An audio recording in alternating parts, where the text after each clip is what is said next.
যেভাবে মুসলিম হন আবু যর গিফারি রাদিয়াল্লাহু তাআলা। জাহিলি যুগেই যারা মহান আল্লাহর একত্ববাদ ঘোষণা দিতেন এবং সত্যের সন্ধানে ছিলেন, তাদের মধ্যে একজন আবু যর গিফারি রাদিয়াল্লাহু তাআলা। প্রথম দিকে তার জীবনেও ছিল অন্ধকার। গোত্রের অন্যান্য লোকের মতো তারও পেশা ছিল লুটপাট, হাইজ্যাক ও রাহাজানি। তবে কিছুদিনের মধ্যেই তার জীবন এক বিপ্লব ঘটে যায়, নাড়া দেয় তার অন্তরে। তখনও রাসূল সাল্লাল্লাহু আলাইহি ওয়াসাল্লাম নবুয়ত প্রাপ্ত হননি। গোত্রীয় অনিষ্ট, অনাচার, মূর্তি পূজা সবই ঘৃণিত হয়ে যায়। রাহাজানি ত্যাগ করে ঝুঁকে পড়লেন এক আল্লাহর ইবাদত বন্দেগীতে একাগ্র চিত্তে। এমনকি নিজের জ্ঞান ও অভিজ্ঞতার আলোকে নামাজও আদায় করতে লাগলেন। তাই বলা যায় আবু যর জাহেলি যুগেই একত্ববাদী ছিলেন। পরবর্তী সময়ে রাসূল সাল্লাল্লাহু আলাইহি ওয়াসাল্লাম এর সংবাদ পেয়ে ছুটে যান তার কাছে, ইসলাম গ্রহণ করেন। ইসলাম গ্রহণের দিক থেকে তিনি চতুর্থ কিংবা পঞ্চম ব্যক্তি। আসহাবে রাসূলের জীবন কথা, প্রথম খণ্ড ১৫৭ পৃষ্ঠা। তার ইসলাম গ্রহণের ঘটনাটি খুবই চমকপ্রদ, যা বুখারী শরীফে ইবনে আব্বাস রাদিয়াল্লাহু তাআলা সূত্রে সর্বস্তরে বর্ণিত আছে। তার মর্মানুবাদ এখানে পেশ করা হলো। আবু যর গিফারী রাদিয়াল্লাহু তাআলা একদিন সংবাদ পেলেন মক্কায় নতুন এক নবীর আবির্ভাব হয়েছে।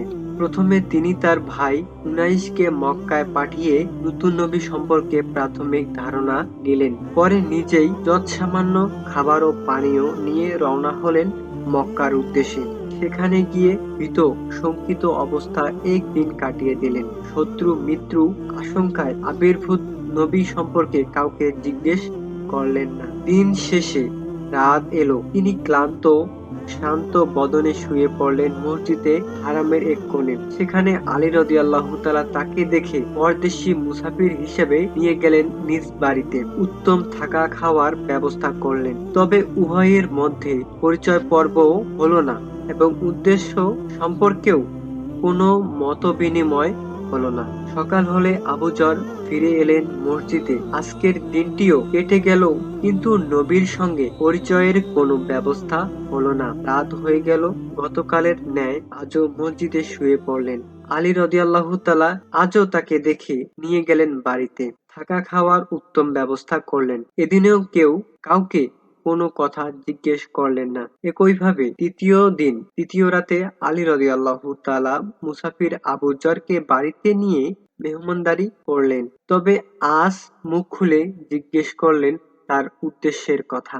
আবু যর তার কাঙ্ক্ষিত লক্ষ্যে সহযোগিতার শর্তে আলী রাদিয়াল্লাহু তাআলাকে মনের কথা খুলে বললেন। তার বক্তব্যের কথা শুনে আলী রাদিয়াল্লাহু তাআলা এর মুখমণ্ডল আনন্দে উজ্জ্বল হয়ে গেল, হৃদয় ভরে গেল অপূর্ব হর্ষ ও পলকে। বললেন, আল্লাহর কসম, তিনি নিশ্চিত সত্য নবী। এই বলে তিনি বিভিন্নভাবে নবীজির পরিচয় তুলে ধরলেন আর বলেন, সকালেই আমি আপনাকে নবীজির কাছে নিয়ে যাব, তবে সাবধানে ও কৌশলে পথ চলতে হবে। তাই নিরাপদ দূরত্বে আপনি আমার অনুসরণ করে পথ চলবেন।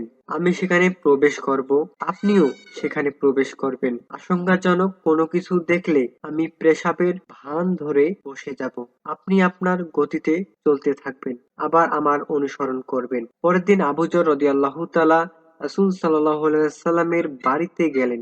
সাক্ষাৎকালে তিনি রাসূল সাল্লাল্লাহু আলাইহি ওয়াসাল্লামকে ইসলামী কায়দায় সালাম দিলেন। রাসূল সাল্লাল্লাহু আলাইহি ওয়াসাল্লাম তাকে ইসলামের দাওয়াত দিলেন, কয়েকটি আয়াত পড়ে শোনালেন। আবু যর রাদিয়াল্লাহু তাআলা সেখানেই তাওহীদের কালেমা পাঠ করে ইসলাম গ্রহণ করলেন। ইসলাম গ্রহণের পর রাসূল সাল্লাল্লাহু আলাইহি ওয়াসাল্লাম তাকে বললেন, তুমি আপাতত নিজ এলাকায় ফিরে যাও, সেখানকার লোকজনের ইসলামের দাওয়াত দাও, আমার খোঁজ খবর রাখবে, সে মোতাবেক ভবিষ্যতে যা করার করবে। তথ্য ঋণ সাহাবায়ে কেরাম আলোকিত জীবন। আসসালামু আলাইকুম ওয়া রাহমাতুল্লাহ।